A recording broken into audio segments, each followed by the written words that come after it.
Greg Trull is the frontman of Melbourne's Dreadnaught, one of Australia's longest-running heavy metal bands. So they'll be touring the country in July and August, and they just released their new album, Caught the Vultures Sleeping.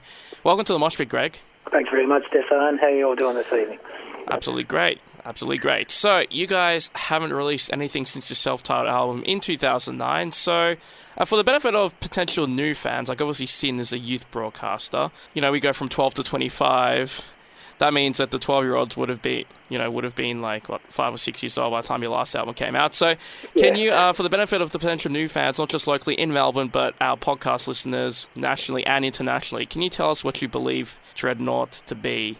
The basic idea of Dreadnaught is to create heavy, powerful, atmospheric music across the genre of rock and metal. Across that scope, it's something that we've always done. We've tried to follow our own path as a band, not try to be influenced by trends and what's cool and what's not, or what isn't. We've always done our own thing, which I think is important as a band, to do your own thing. I mean, you can take your influences and you can put them, wherever you like in there, but it's, to us it's always been essential to have our own identity as a band and do what we want to do across the spectrum of heavy music. But you must have been influenced by, maybe some of the trends. Like obviously you guys started in the early 90s, when Nirvana became huge, and a lot of the underground metal bands did mature in the 90s, despite some people saying the metal died in the 90s. But those types of bands, and also things like the new metal thing in the late 90s, early 2000s, and the metalcore thing, which has been happening the last decade or so, that didn't affect your influences or the sounds of the band? None of those things concern Dreadnaught whatsoever, and they never have, man. Stefan, as far as we're concerned, our whole blueprint for the band when we began was to create something else. That's what we always wanted to do, and perhaps over the years it's been to our detriment sometimes, that we haven't followed those kind of scenes and everything like that. I know we've done shows with all those, styles of music, with other bands who play those styles of music, because we've come through and been involved with them. We've seen them come, we've seen them go. We've just always followed our own path, which, I think that's important, as I said, as a band and as people. We got to do what's right for us. And the whole idea of Dreadnaught was, as I said, to create something else in the spectrum of heavy music. So the Nirvanas, the new metal, the metalcore, is completely irrelevant to us as far as genre. For us, I guess, man, is the case of we need to find what's right for us. That's why it does take us some time between releases. We're not a big band of overwriters. We don't write 70 songs for an album and only use 10 of them. We don't waste our energies doing that sort of stuff, man. We find where we're going next, what feels good, what feels right. Over the years, we've sort of adapted on each release to what feels right at the time. Like, for example, Dirty Music from about 10 years ago. It was a more rock-orientated album because that's what we were feeling like at the time. The last album was quite dark due to circumstances around the band at the time. We had people close to us die, including our original drummer, which put quite a dark, period for the band in the writing process there. And then, coming back to this one, we've kind of gone back to, I guess, things we explored more on our very first album, which was, a lot of very powerful, heavy numbers, and then a couple of very strong, atmospheric, almost melodic pieces as well. So we've always done what we've wanted to do, man. We've never been influenced by anything that's going on around us, ever.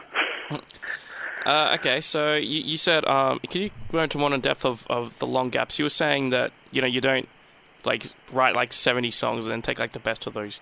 Why the long gap? How differently is the recording process with Dreadnaught?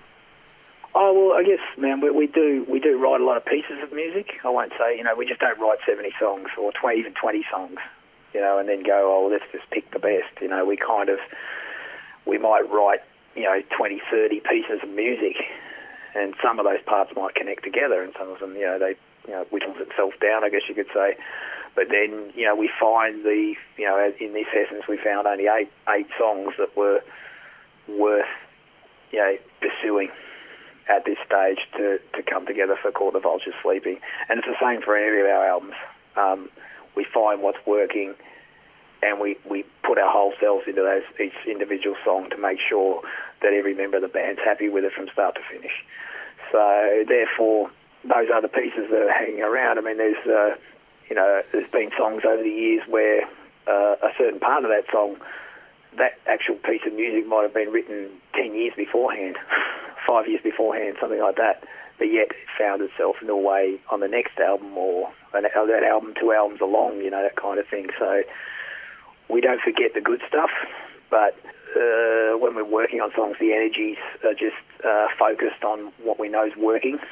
We know pretty quickly at this stage, by now, that what's actually working and what's not, and then our energies just get put into there to making those songs the best that they can be until we're all happy. We refine them right down into the ground, man. Like in a way that is probably too extreme, but we refine them right down to the ground from every change to every depth, from everything from beginning to end. And this stage with Caught the Vultures Sleeping, out of the writing process, it was only 8 songs. But there's another 10 pieces of music out there that are worth pursuing, but just not right now. You're touring the country in July and August, including a couple of stops in Melbourne. So at the time of this call, you've already played in Ballarat and Bendigo. So how are these shows come along? Are the fans receptive to the new songs? And are you getting all the old fans who are happy to see you guys back? No, it's been quite cool, though. Just obviously just a couple just to start off with. I mean, Ballarat, we've been regular visitors to for at least 20 years. I mean, Bendigo, we've only been going up there for a couple of years now, but Ballarat we've been going to for like 20 years, playing shows up there. And like the new set we're doing is predominantly 90% of the new album. Then we're putting a few old favourites in there as well from different releases, and the set seemed to go over really well. Because we've kind of reached that point where people know that, well, we've got a new album out and we're not going to get up there and just play 2 songs off it. We're going to play most of it because that's what we do.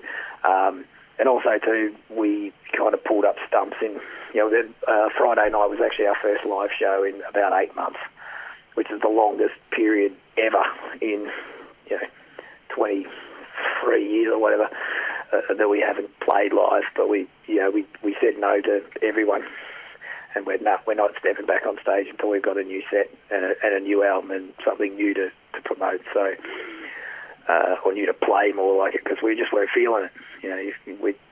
The album cycle, the touring cycle from the last album, that went for a good 2 or 3 years, and then there's a couple of years there where we were just playing gigs. We didn't. We did New Dead Festival, we did Dead of Winter in Brisbane, New Dead Festival in Adelaide, plus some local Melbourne stuff. But we decided late last year that it was like, no, we're down in tools and we're not going to play until we come back out with our a new record and tour and playing a new set. Awesome. So now let's talk about Caught the Vultures Sleeping. So compared to the last album, can you talk more about the growth, if there was any growth? I think this record's definitely heavier than the last one. There's no real rock element in this record. When there was there's still some rock element in the last album with songs like The Push and Twist the Knife on the last album. This album has none of that. No rock element whatsoever. We're using predominantly 7-string guitars for most of the album, which we haven't used before, which has given the music a different tone and a different texture, I think, because of that, the extra string, and so we have, I think that's made it a lot heavier, and the tone's changed. And as I said, there's no rock element on this album. This is pure, pure metal with atmosphere. We've got the half a dozen tracks that are really heavy. They're either poundingly heavy or they're aggressively heavy. And then we've got a couple of songs like Warning Signs and Set Fire to the Plan, which are more our atmospheric style songs, but it's something that we've been those sorts of songs, we've been doing that since day one. So, I think it's pretty good. I mean, I talked to a person I know quite well and whose opinion I respect. He told me that it reminded me very much of our first album from 1996. And I sort of thought about that and went, well, perhaps you're right, because that was what the first album was us coming out and showing that this is what we do. Awesome. Now, you did release a lyric video for the single Set Fire to the Plan. So, what's the story of that song? Is it political? Because there's a lot of political imagery in that lyric video. Oh, no, that's something Richie, the guitarist, put together just as just as something for image-wise. He enjoyed I think he liked the symbolism of a lot of that sort of war-era stuff from the Second World War, everything from the marching right through. If you look, there's, some propaganda cartoons and things like that in there. I think he just really liked the imagery more so. I mean, I don't think it has a lot to do with the lyrics themselves. It's just an image at the moment. We are going to do some proper clips soon. That's something we're working on at the moment. It's just something to sort of get it out there visually to, put the song across.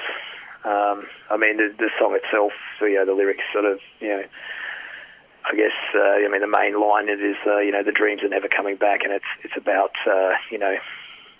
struggling and not quite making it, I guess, to perhaps where you want it to be.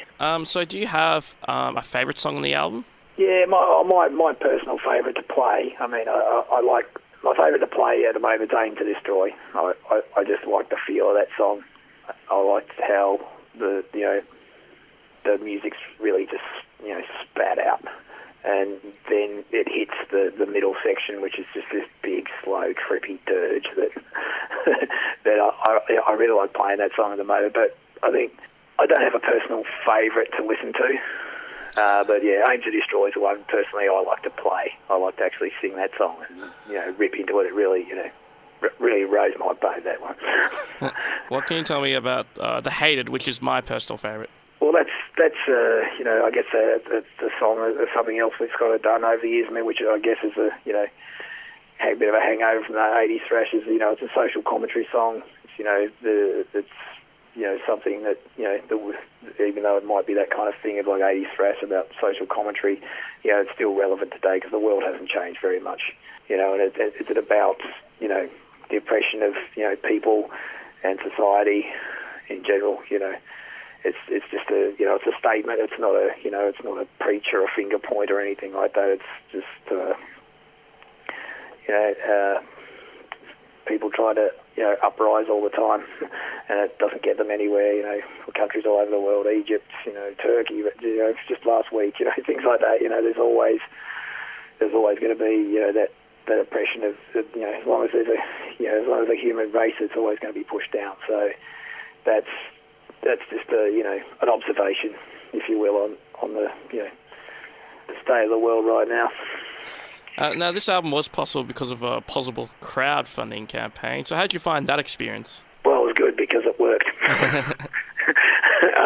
It was good, man. I mean, we've had labels and stuff taking care of us for the last 15 years, and the predominant reason that we wanted to do it was to press vinyl, which we haven't done before, and because we've been with labels and things like that, they'll either won't come to the party for vinyl. They say it was a stupid idea, we're not paying for that, or we're not doing that, But now we're back independent again.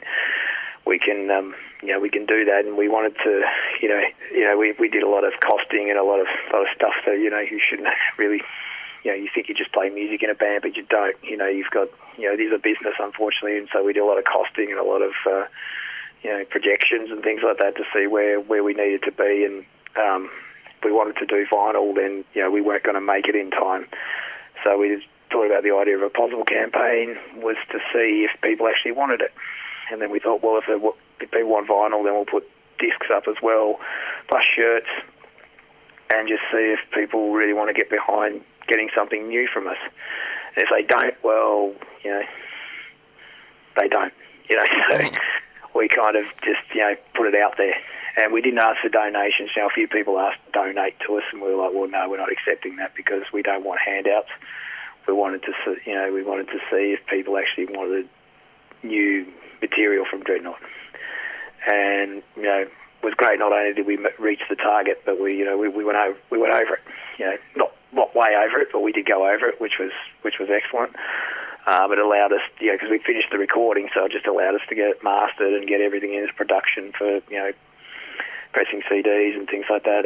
Currently, we're just waiting on the vinyl. That's unfortunately going to be a couple of weeks because we had a few delays with the mastering process. But yeah, man, we've had a positive experience with it, and it was great to see that people were willing to invest in something from Dreadnaught that they hadn't even seen or heard yet. So that it was really, really good. And I think it's a good way to go about things today. If you can raise money from people that are interested enough in what you're doing, whether it be music, art, or whatever you're doing, and are willing to, purchase that, not having even seen or heard it or anything, is a really good thing, man. So for us, it's been a really, positive experience, and it's, allowed us to be in a position to kind of start off the tour and the album Caught the Vultures Sleeping to, start again, because this is the first time we've been on our own for such a long time without label support or anybody, helping us out. So, not that we don't know what we're doing, but, despite what anyone tells you, it costs you a lot of money to run a band. A lot. So, now the band is reaching its 25-year milestone. So, now you said you never pay attention to any trends, but how have things, changed since in the early 90s in your view? And I'm just, I'm talking about everything, the band, the music business, the metal scene locally and around the world and all that. Well, yeah, I think, the metal scene in Australia has definitely evolved a lot. The quality and quantity of bands has just, exploded, really, and I think that's, that's a good thing. I think that's a state of music in the world in general, because, I guess when I first started listening personally to, heavy music, it was all an innovation. The blast beat was an innovation, the super fast soloing, the technical aspects, the slow dirge, across the spectrum. There's that many subgenres of metal now. You can't even name them all off the top of your head. So what I'm getting at is over a period of 25 plus years, that sort of stuff like the blast beat and the technical guitar playing has become commonplace. There's 8-year-old kids out there that can just shred.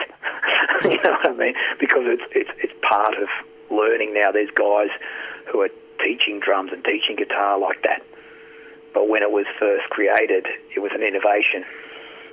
So that wasn't really something you could just pick up. You had to kind of really work hard at it. But I think because those people who have worked hard at it are now older, they're teaching young guys how to do it and do it properly, then you're seeing, younger bands being really good really quickly. Cycloptic are a prime example. Those guys were really, really young the first time, I ever saw them play. Barely like teenagers, and they were just awesome. They've gone on to prove that by playing all over the world. But even though at such a young age, they were just excellent at what they did, because that music had already been, created, and so it's easier to learn from. So I think the quality of younger bands and the amount of, the quantity of younger bands coming through that are excellent in Australia is just huge. Whereas it wasn't a massive scene in the 90s. It was big, but certainly not big like it is today. What are any maybe negative things?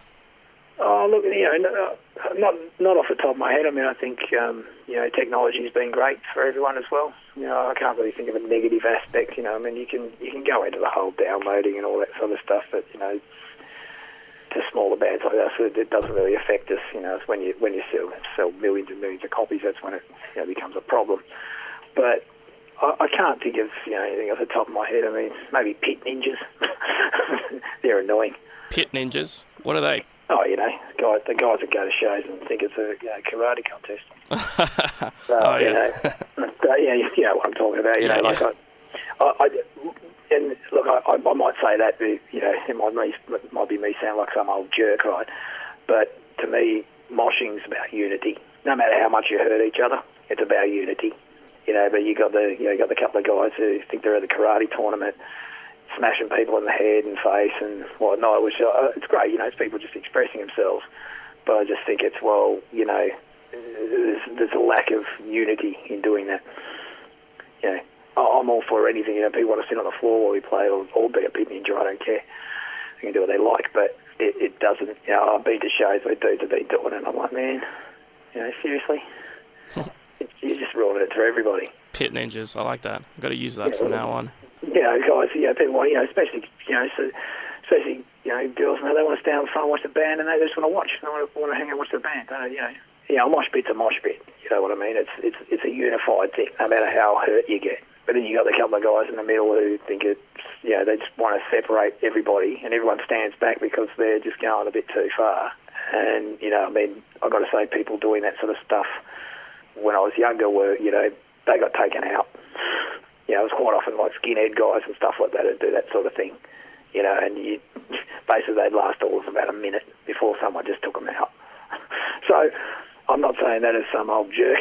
I'm just saying that, a mosh pit up the front should be about unity. And if you've got everybody having their own little karate contest, it doesn't seem to bring that because everyone just stands back and it's always the six guys up the front doing it. I'm all for people expressing themselves however they want, but I think that's, and it's not just in Australia, I think, it's a worldwide thing, and I know there's metal bands out there that stop their shows and stuff like that, like Municipal Waste don't let people do it.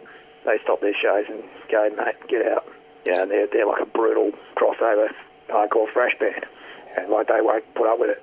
So if we can go back to the beginning, how'd you start Dreadnaught? Because from what I read on Wikipedia, came in a few Tasmanian bands, but you just said before the interview started that it's a misconception. Can you explain that?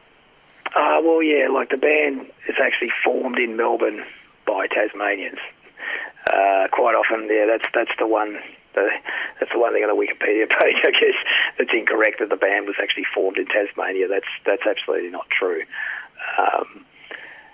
The majority of Dreadnaught, to the original lineup, all actually lived in Melbourne before I got here. And then Damon, who's the guitarist still in Dreadnaught, he moved over a little while after I did. And then I guess we all just kind of, we sort of knew each other. But we didn't all live in the same city in Tasmania. Like Richie's from Hobart originally, Damon's from Devonport, I'm from Launceston, Suds the drummer was Hobart, Squiz the bass player, it was Launceston. So we sort of knew each other from doing gigs with each other's bands and stuff like that. But the formation of Dreadnaught was a real slow process. So we were actually formed in Melbourne. So it began with Squiz and I, and then we got Suds in on drums. And then Damon came in for a while on guitar and then left again. And we went through, a couple of guitarists that jammed with us for all the 2 seconds.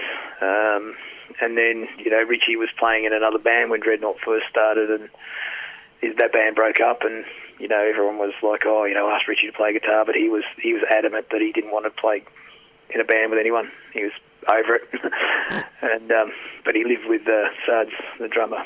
And, just one day, everyone's like, ask Richie. I'm like, I'm not asking Richie. He's made his point quite clear that he doesn't want to play in bands at the moment. He just wants to practice his guitar. And then just one day he turned around and said, I'll do it. And it's been that way ever since. So, it was kind of cool back then. I mean, a lot of the music scene, a lot of the heavy music scene in Melbourne at that time was all centred around Richmond, predominantly.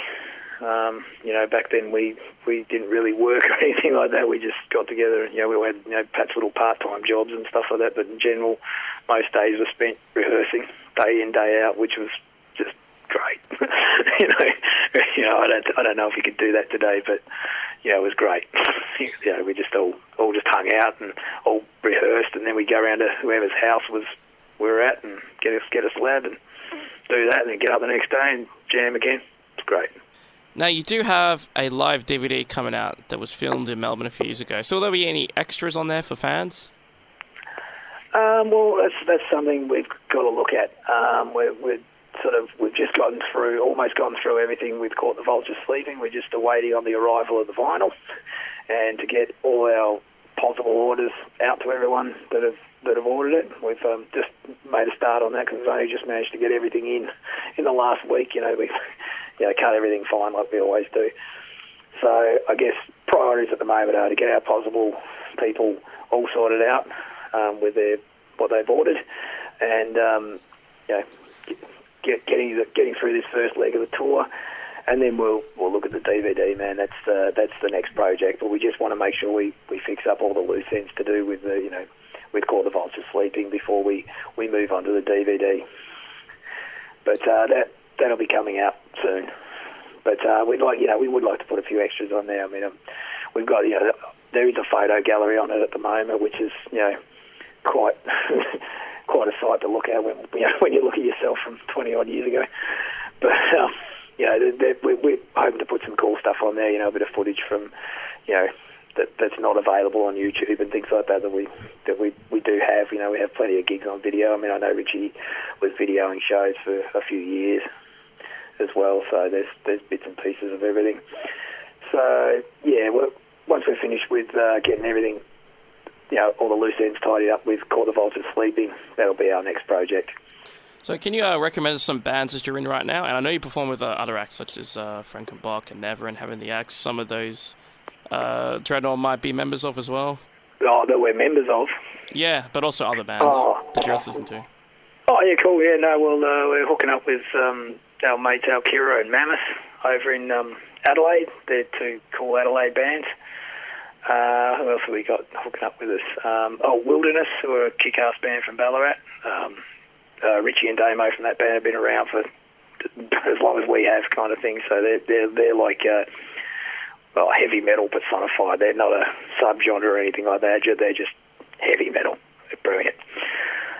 Mephistopheles down in Tassie, who are doing really good things. They just put out a new EP, and they're quite respected worldwide. Anyway, they've got Chalky, who's a former vocalist of Psychroptic, as their frontman. They're just a brilliant tech death band, just brilliant, like one of the best you'll ever see. And then who we got with us in Melbourne? We've got Truth Corroded from Adelaide, who are our old mates, who again have been around just about as long as Dreadnaught, and they're fantastic. Desecrator, who are great mates. We've been on tour with them for a few times. Blunt Shovel, which have been mates of ours for a few years, and we're bringing Demon Pie down from Sydney, and we're playing with them up in Sydney as well. They've got an old friend of ours, Andrew Lilly, on guitar, who's been slogging around playing in bands for as long as we have.